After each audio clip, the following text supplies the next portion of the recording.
Did you know that there are actually 3 different distinct types of HELOCs that you can get? And even with these different individual types of HELOCs, no HELOC is ever created equal, as HELOCs are known as non-QM or non-qualifying mortgages. And all that simply means is that there are no set standard guideline for all banks to follow when it comes to designing and customizing the HELOC program itself. So depending on which banks you go, your HELOC may look and may have different functionalities compared to some of the other lenders and credit unions and so on. But from a high level, let's go and talk about the 3 main types of HELOCs that you need to know and how they may factor into using them for paying off your mortgage faster. The first type of a HELOC is something that you might be familiar with already, and that is the second lien position HELOC. And this is probably the most common form of a line of credit that you can get anywhere across the United States. In fact, if you walk into your local branch or a credit union, this is probably what they're going to offer you as their HELOC product. Now, what are some of the characteristics of a second lien position HELOC? Well, the name itself, second lien, kind of describes the nature of the HELOC in the first place, but let me give it to you in a general sense and give you a little bit of the technical explanation as well. From a general high-level explanation, a second lien HELOC is simply getting an additional loan on top of your existing mortgage. Here's what I mean. So I'm gonna use my whiteboard to visually demonstrate this. Now, let's just say that this bar right here represents the total value of your home. And let's just say the value of your home today is approximately $400,000. And let's say you have an outstanding mortgage balance, your first lien mortgage balance of, let's say, about $300,000. Okay, so $300,000 is currently what you owe already on your mortgage. Now, when we talk about getting a second lien position HELOC, and depending on the loan to value that the HELOC may have, it's this portion, whatever that difference is your equity. Typically, not always, most banks are gonna lend a second lien position HELOC at 90% combined loan to value. What does that mean? What that simply means is that the banks don't want to see what you owe exceed 90% of that of your home value. So obviously, 90% of $400,000 is $360,000. So what the banks think as acceptable as far as how much you owe against the value of your home is up to $360,000. So anything between the $360,000 and the $300,000 you owe, that is your potential access to equity in the form of a home equity loan or a home equity line of credit. So in this scenario, if the bank is willing to lend you at 90% combined loan to value, meaning combining the mortgage balance and the HELOC, they're willing to lend you up to $60,000 as a second lien position HELOC limit, meaning they're not gonna give you the entire $60,000 up front. You simply have access up to $60,000 as your credit limit on the second lien position HELOC. So that's simply what that means. 90% loan to value is an example we're using. Obviously, if you were to use 80% combined loan to value for the LTV number, then the bank is willing to offer less in terms of your credit limit for the second lien position HELOC. So pretty typical, and some of you may already have understood this, but it's important to understand this in the context of understanding the next type of the HELOC, which is a first lien position HELOC. Real quick, by the way, the reason why it's called the first lien versus second lien, and this is how I'm gonna explain it to you the way that I learned in business school, it's simply a priority of who gets paid in the case of a foreclosure or bankruptcy. Now, I hope this never happens to anybody, but let's say you do run into a foreclosure situation. What ends up happening is if the bank forecloses on the property, sells your home, liquidates the asset, there is an order of priority of who gets the money in terms of the proceeds that came from the sale of the home in such order. So I believe it's the IRS or the government taxes first, and then it goes into other types of liens like mechanic lien, such and so forth.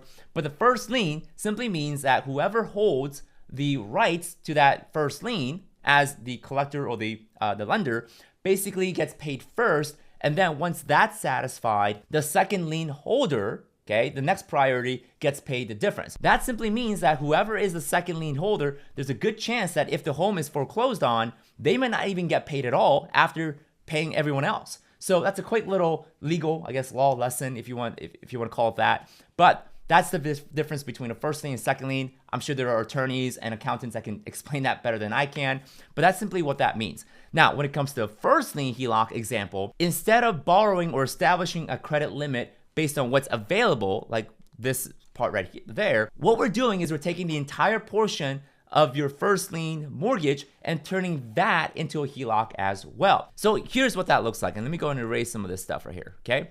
So same example, let's say the bank is willing to give you a 90% loan to value first lien position HELOC. Now, we talked about how 90% of your $400,000 home value is $360,000.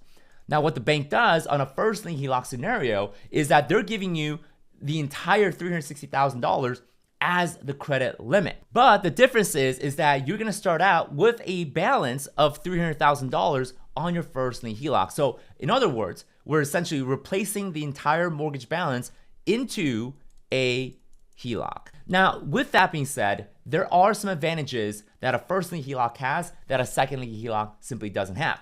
And that is because of the sheer size of the credit limit, as you're paying down this first lien HELOC, more and more of your equity is accessible. Meaning if you fully pay off the first lien HELOC down to zero and your home is still worth, let's say $400,000, all $360,000 is now accessible cash that you can get at pretty much any given point, as long as your first lien HELOC remains open and that you're within the draw period. So that is an advantage, especially if you're looking at, well, I want to invest into real estate, or I have businesses that I want to buy. If you're in need to access your equity at its entirety, then the first lien HELOC could give you that maximum flexibility. Whereas with the second lien HELOC, you pay that $60,000, or using the previous example, if we're completely paid off on that $60,000 second lien HELOC, $60,000 is all you can access unless you establish a brand new second lien position HELOC. So again, the first lien HELOC gives you that advantage, whereas the second lien position HELOC simply does not. Now, the third type of HELOC is very, very unique and very rare, and not all banks and credit unions offer this. There are only a few lenders that I personally know that offers this, and that is what I'm calling a sweep first lien position HELOC.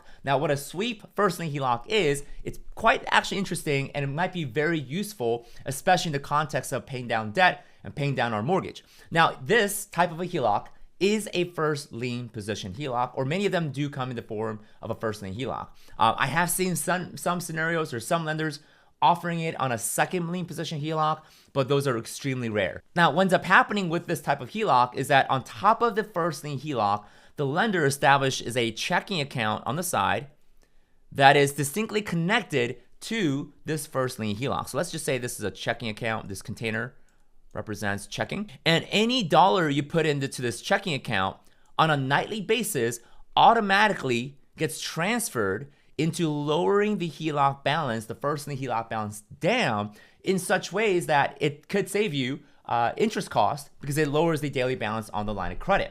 Now, what's unique about this is that you deposit $1,000 in your checking account. That night, it's automatically getting swept into the first lien HELOC, lowering the daily balance, saving you potential interest costs there.